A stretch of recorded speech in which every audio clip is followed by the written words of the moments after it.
the summer traffic essential to the line as envisaged by Captain Howie, even down to carrying their pets, prams and bicycles. The RH&DR is not a toy. The operating problems are those of a full-size concern. The engine man, acting as fireman as well, is responsible for the safety of up to 200 passengers, plus all the routine jobs of refueling, minor repairs and adjustments, and maintaining his engine fastidiously.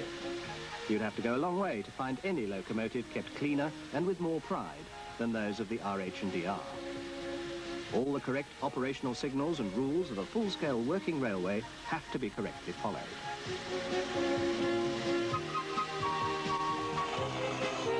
Another job is to push his engine around the turntable.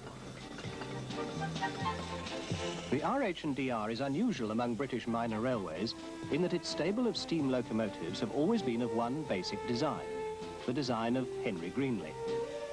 The 9 locos comprise 7 Pacific 462 tender machines and 2 Mountain 482 class. The Pacific design stems from the admiration Greenley and Howie felt for Sir Nigel Gresley's impressive Great Northern, used by the LNER.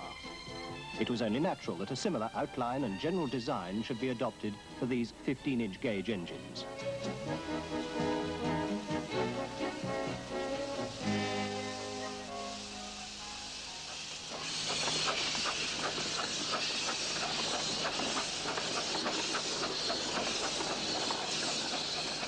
Engine sheds, sidings and through lines all make for a complex web of track at New Romney station. However, to maintain regular trains with all their necessary manoeuvres calls for a signal system able to control all movements with adequate simplicity. The signals are properly interlocked with the points for safety. The whole layout of the line shows Captain Howie's determination to run a real mainline railway.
Originally linked 2 Southern Railway termini, and approval had to be obtained not only from them but also from local councils and residents before building commenced. Legal authority granted, the railway also had to get permission from the Ministry of Transport to carry passengers. Their inspectors were favourably impressed, declaring that as the company had provided all mainline installations, it had their blessing to operate as such.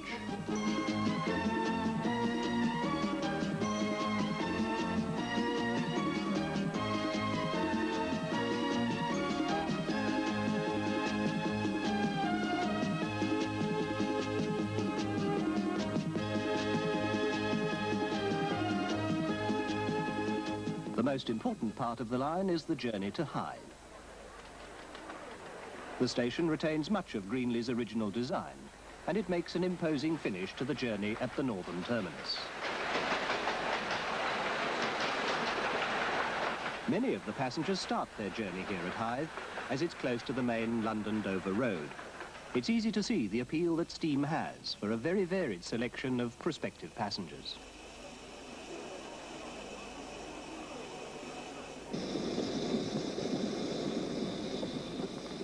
The Romney Marsh site was selected as it's basically a very level area and no major engineering work was needed.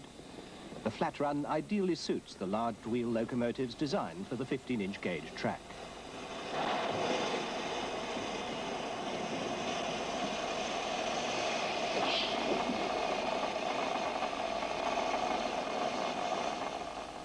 The coaches are comparable in size with the locomotives and sit two aside in considerable comfort. Many of the local holiday camps charter a train, and visitors can enjoy a non-stop run along the whole line.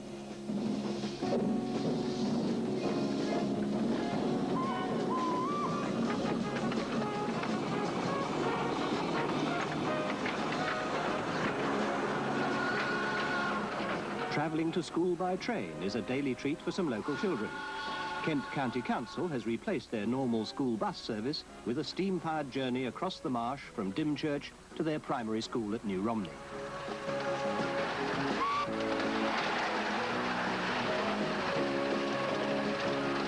Most of the level crossings are unmanned, but at Dymchurch, the station master often controls the crossing at peak times.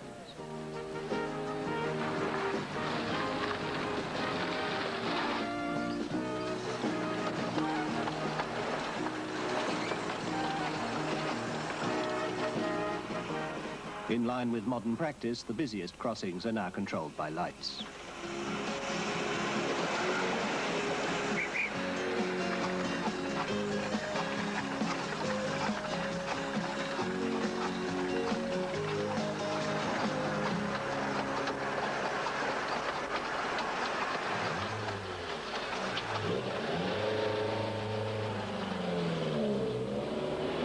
The trains travel at top speeds of 25 miles an hour, equivalent for their scale to 75 miles an hour.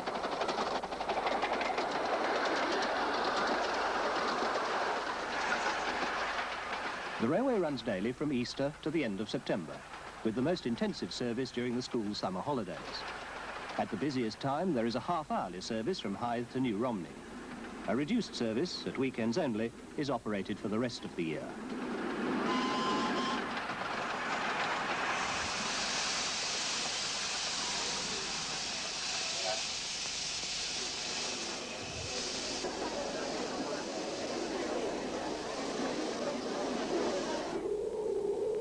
During the winter months, the railway staff's chief activity is maintenance. So almost everybody employed needs to have at least two skills, one for the running season and one for the winter. The railway's own workshop turns out 2 or 3 new coaches every year.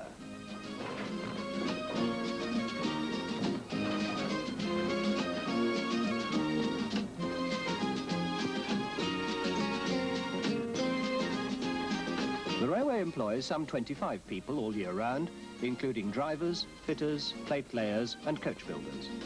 Painting is another constant task. The normal wear and tear is exaggerated by the proximity of the sea and its salty atmosphere.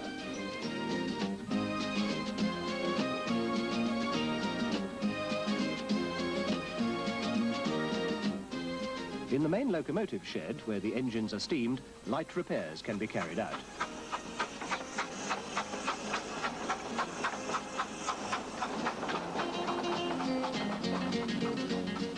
Probably the greatest tribute to their designer and their builders, Davy Paxman of Colchester, is that the locomotives have been kept in a fine, active condition for over 50 years of arduous service. The erecting shop, with a travelling crane that's able to lift an engine off its wheels or a boiler off its frame. Just how dedicated the staff are can be seen in the way that they turn their hands to some of the very difficult jobs, often making vital parts that are unobtainable. After the railway had been running for a year, it was decided to build the 2 North American-styled engines. Henry Greenley designed them with a resemblance to the Canadian Pacific Railway, with a slight flavour of the Pennsylvania Railroad. They have bigger cabs to protect the drivers against the cold winter weather. Both are 462s, with the same boilers, cylinders and driving wheels as the British Pacifics.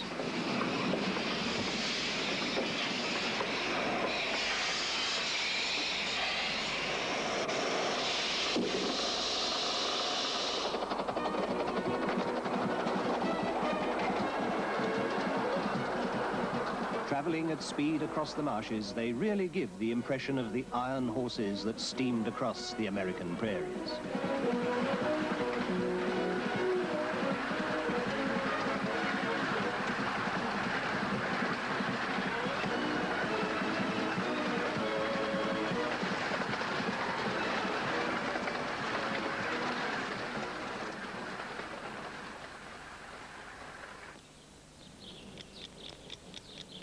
Drivers on the single line to Dungeness have to be in possession of a train staff before entering the section, making certain that two trains do not meet head-on.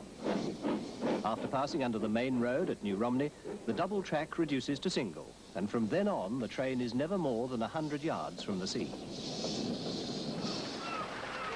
Dungeness is the biggest area of shingle in Europe, if not the world. When the line opened, the only view was of sea and pebbles. But now many houses have been built on the shingle. Some houses have lawns and gardens. They arrive by the lorry load. But for most families along here, their lawn mowing and gardening problems have all been solved. In general, Dungeness is either very bracing or very bleak. Half a mile before Dungeness station, the line divides to form a great circle, so that trains do not have to reverse.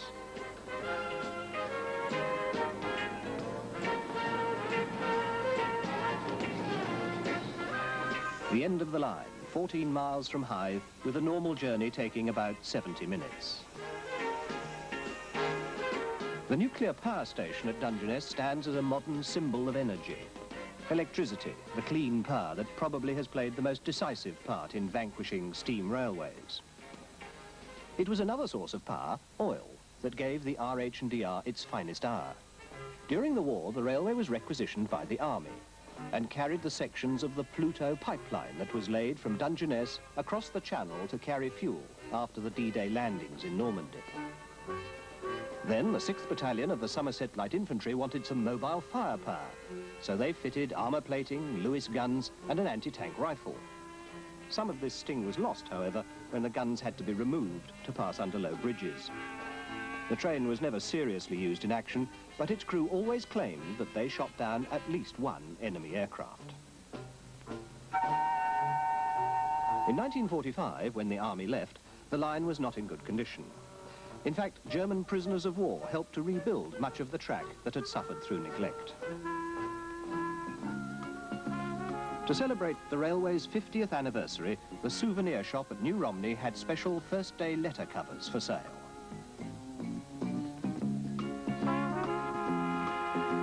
Commemorating 50 golden years of steam, they bore a special frank to show that they had been carried by the Bug. The Bug was used during the construction of the railway, an 040 tender engine that was sold once the work was finished due to her slow speed. She finally ended up on a scrap heap in Belfast. In 1972, her battered remains were found under tons of old iron, and she was purchased by Mr. McAlpine, has been rebuilt, and is now at least as good as new. The Bug's welcome return to the railway as she conveys the special covers commemorating the line's Golden Jubilee.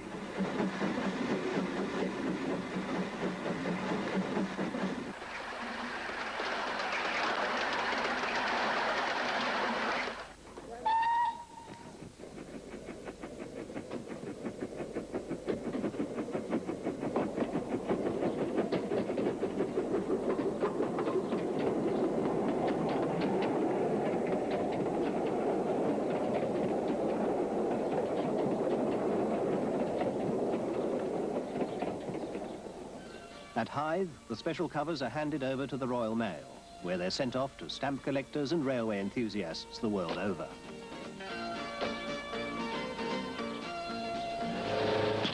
The railway was honoured by a royal visit on the 30th of March 1957. Her Majesty the Queen, accompanied by the Duke of Edinburgh, Prince Charles and Princess Anne, visited the line. The royal children took turns to ride on the footplate of Hurricane and travelled in a special coach. In 1947, the railway celebrated its 21st anniversary and the post-war reopening, a ceremony that was widely publicised at the time.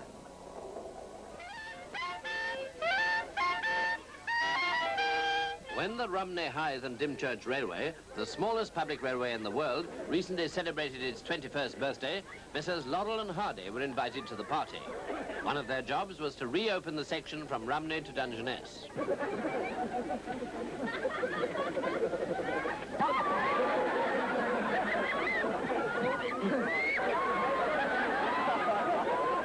They also slipped gently aboard one of the trains and enjoyed a trip on this very comfortable line.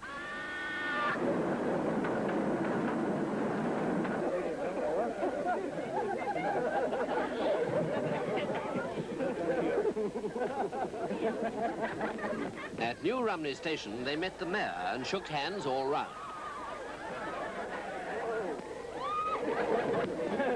Like all small boys, the two comedians were greatly intrigued by the outsized toy engine, especially Hardy.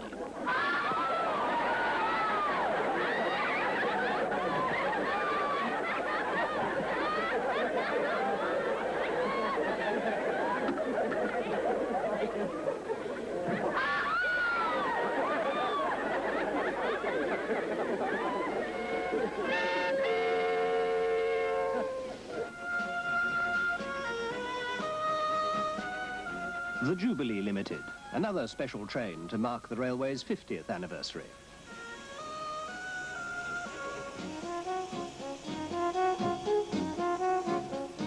The railway directors invited the Mayor of Hythe and other local officials to travel from Hythe to New Romney via the Dungeness Loop. Heading the train is engine number 1, Green Goddess. The Mayor of Hythe cuts the tape and all is set for the non-stop run.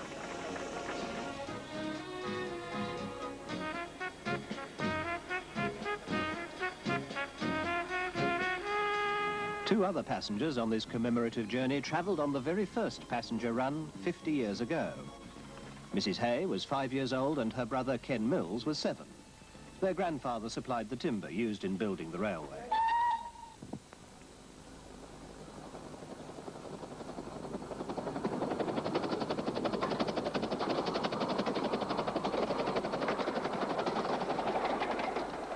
The driver of the Jubilee Limited is George Barlow, the railway's operating manager and regular driver of Green Goddess. George is the longest-serving member of the staff, having joined the RH&DR in 1946. He must deserve a place in the record books, having driven the same locomotive for 30 years.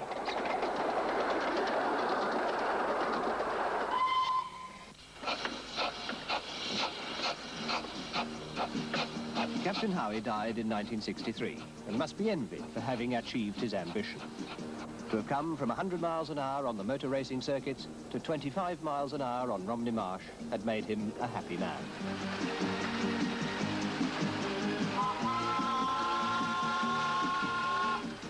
In 1968, the railway was bought by a group of local businessmen, but some expensive problems were looming. Captain Howie had originally briefed Henry Greenley to build the railway to last 40 years, to last his lifetime, as he couldn't see anybody else keeping the line running. Greenley had judged matters only too well. The new owners soon realized that the amount of money needed to restore things was too much for them to find. So in 1972, the railway was resold and is now a public company with over 400 shareholders, dedicated to the task of restoration and the continuation of keeping steam alive, with all its glories remembered.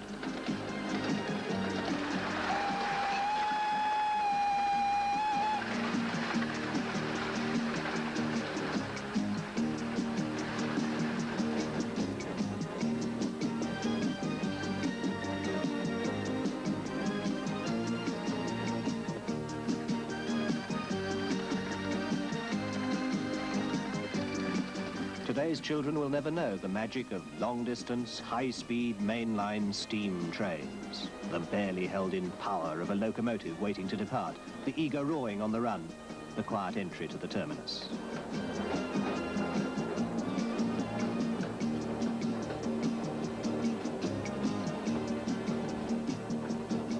The achievement not just of machine, but also of the skill and strength of the men on the footplate. The response of the many visitors, especially the young, gives faith and proof that the Romney, Hythe and Dymchurch Railway is succeeding in keeping alive some flavour of those proud days of steam.